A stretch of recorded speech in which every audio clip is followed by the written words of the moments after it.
Hi and hello there, Scorpio. My name is Yan. Welcome new subscribers, returning buyers. Thank you sa inyong walang sawang love and support for me. At kung hindi nyo pa knows, meron pa po tayong other channel. Link is down below sa ating description box. So if interested, just click lamang yung link na yan para kayo ay makarating doon at araw-araw nag-upload tayo ng collective readings for all signs every day. At tandaan ninyo, wala tayong gender. So babae, lalaki, LGBT, everybody ay welcome. Puwede rin pong i-switch yung mga roles dahil possible talaga magkapalit-palit kasi general reading ito. And at the end of the day, lahat ay may free will na. Free niyong gamitin anytime, anywhere. So today, no contact situation tayo, no? So alamin natin dito, no?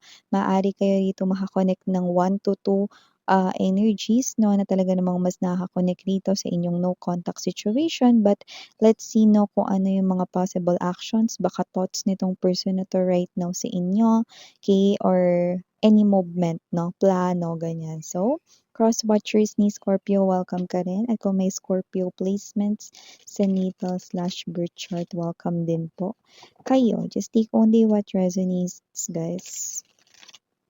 Nabubulol. So, Archangel Michael, thank you so much together with the angel guides. Can we get messages right here for Scorpio, please? Tell me about this energy for the no contact situation. Any possible movement na nasa mind nitong person na to? Nasa thoughts ba si Scorpio sa thoughts nitong person na to? Can you please show me any messages related to this no contact situation, please? For Scorpio. Okay, so let's go ahead and check these messages for you, Scorpio. So guys, you do have here the energy for the no contact situation. Knight of Flutes. We have here opening up. We also have here Ace of Rings. Ooh. We have here the Advisor. Ace of Roses. The Producer's Plant. We have here the Hot Seat in reverse. Ooh. Camera guy, 8 of Rings energy. Definitely a new individual here, brand new rose ceremony. Oh, kung sino man 'to Scorpio, nakikita ko rito na puwedeng may iba pang mga nagkaka-crush or nagkakagusto sa kanya, doesn't have to be na marami, puwedeng isa or dalawa na pero nakikita ko na ikaw ang kanya ritong gusto, ikaw ang natatangi, you're dealing here with a hopeless romantic, minsan ang nasaktan sa love, 'no? Pero ready at willing na magmahal ulit kung ikaw lang din naman ang kanya ritong mamahalin. Taray! Knight of Flutes energy. So, kasi naman 'tong energy na 'to 'no, taray ang laki ng heart 'no, na nakikita natin dito. So, this is someone here na pagdating sa love, hindi siya madamot, very expressive sa kanyang emotions and feelings 'no. Other people ay trying to get his or her attention pero hindi nakukuha ito ng iba dahil sa'yo lang siya naka-focus. Look at the lens. We have here the camera guy. Okay?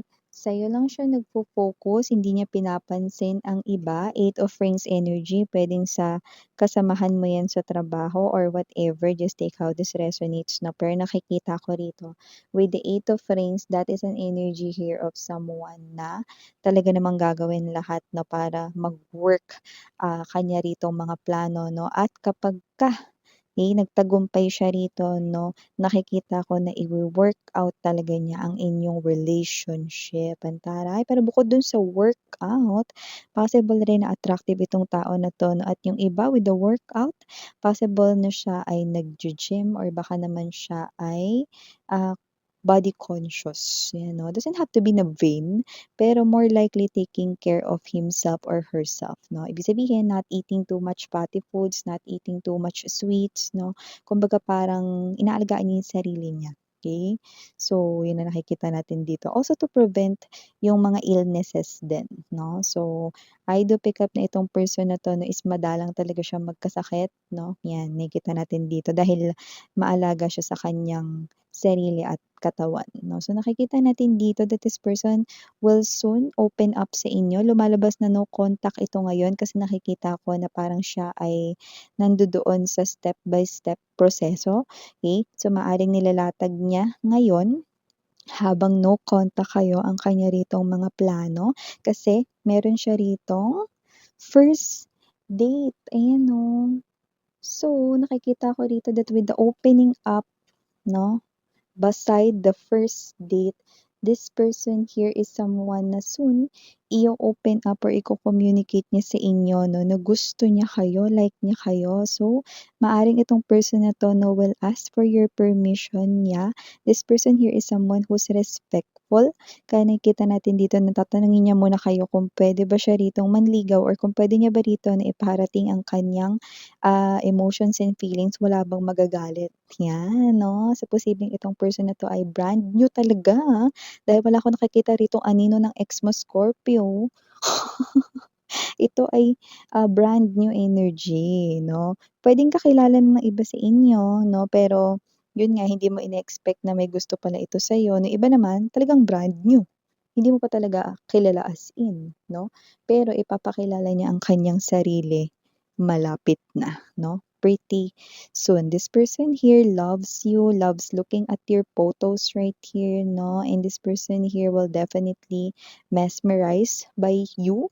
And with the hot seat in reverse, kahit anong itanong mo sasagutin niya daw 'yan 'no, kahit magtanong ka pa sa kanyang mga, tungkol sa kanyang past love lives, sasagutin niya 'yan sa inyo 'no, ng pawang katotohanan lamang 'no. Totoo ba miss 'yan, 'di 'yan magsisinungaling, 'di 'yan magdadagdag bawas, well hindi. This one's an honest person. Alam mong nakaka-sad nga lang, parang siya yung laging iniiwan. Hmm. So, yung nakita ko dito. Eh, well maririnig mo rin 'yan sa kanyang story at kung sino man 'tong energy na 'to na nakikita ko dito mga babes 'no, ito na ang nakikita ko dito with the Ace of Roses energy, Ace of Rings, ang intention niya talaga rito is talagang mag-stay dito 'no, sa inyong connection. So, hindi lang ito casual fling, hindi lang boyfriend, girlfriend 'no, talagang bago ka niya rito nagustuhan 'no, or bago rito siya lalapit sa inyo para ligawan or wala tayong gender ha, okey, para sabihin sa inyo or i-express sa inyo na gusto niya kayo 'no, nakikita niya na kayo sa kanyang future, ano. So, lumunok lang ng laway mga babes. Sorry for that commercial. So, yun nga 'no, with the producer plant right here 'no, ito yung kanyang pasabog 'no, with this bomb right in here 'no, lalo na kung yung iba sa inyo kilala niyo na 'to sa kanyang fest or kilala niyo na siya, alam niyo yung pangalan niya, na pero yun nga hindi niyo in-expect na may gusto pala siya sa inyo, na yung iba naman, eh, ito yung pasabog 'no, lalo na kung brand new person ito, then magugulat kayo may itsura siya. Bonus na yun sa inyo mga babes, so dahil isa rin naman kayo sa mga nasaktan ng bonggacious sa love before, 'di ba? So, nakita ko dito that with the rose ceremony, ikaw ang nagustuhan nito kahit pa may mga ibang mga umaaligid-aligid sa kanya. Scorpio, ang taray, Alam mo pinaghahandaan niya ngayon kung ano mga gagawin niya rito sa first date ninyo, lahat 'yan step by step. Paano niya rito sasabihin sa inyo, kailan nagsimula lalo na kung ito ay someone around you na 'no. Yung iba naman 'no, is possible na hindi mo pa kilala pero matagal na pala siyang may gusto sa'yo 'no. Matagal na rin pala siyang nandiyan, 'di mo lang napapansin. Kaya rin lumabas na brand new. Pero yun nga Scorpio 'no, ano man ang iyong itanong sasagutin niya 'yan 'no, kahit pa mag-alaboy-abunda ka, okey? Kahit na ano pang itanong mo diyan, kahit na mga parang mga, ah, kahit na parang mga mahihirap sagutin para sa iba, sasagutin niya ito for you guys 'no. And nakikita ko na this person here is also sweet, 'yan, okey. Pero on the contrary, hindi siya mahilig sa mga sweet foods, 'yan 'no. Like yung mga maraming sugar, puwedeng hindi siya mahilig sa chocolate, puwedeng alam mo yun, puwedeng specific din, hindi siya mahilig sa chocolate, hindi siya mahilig sa ice cream, cakes 'no, mga ganyan 'no. Pero very sweet person siya, wala naman kasing kinaugnayan yun. Wala naman kasing connect yun mga babes, eh, 'di ba? Pero yun ay maaaring specific clue dito 'no. Possible rin na puwedeng kayo or siya is puwedeng nagsusuot ng, eyewear, yung clear lang 'no, puwedeng pamorma or puwedeng meron talagang grade ang mata, 'yan 'no. So, possible yun ay another sign and clue din 'no. And also simple lang din siya rito 'no, so 'yan. Alam mo tingin ko kayong dalawa meron kayo ritong soul connection na, puwedeng may past lives encounter na rin kayo. Kasi bukod sa naka-align rito 'no, ang inyo rito 'no, na parang tadhana astrologically speaking, pero hindi ko na i-e-explain 'no, meron rin kayo rito mga bibs na energy ng parang divine intervention kinda thing. So, this is not just something here na daan lang, kundi posible talaga na ito na yung tao na hinihintay mo rin 'no, na parang dumating sa life mo. So yeah, ito yung mga messages right here 'no. Wow, that's an amazing, information 'no, na nakuha natin 'no, before we end itong reading ninyo, Scorpio, okay? So thank you so much and na-appreciate ko ang inyong presence, Scorpio. Sarang Hayo, love and light. Annyeong.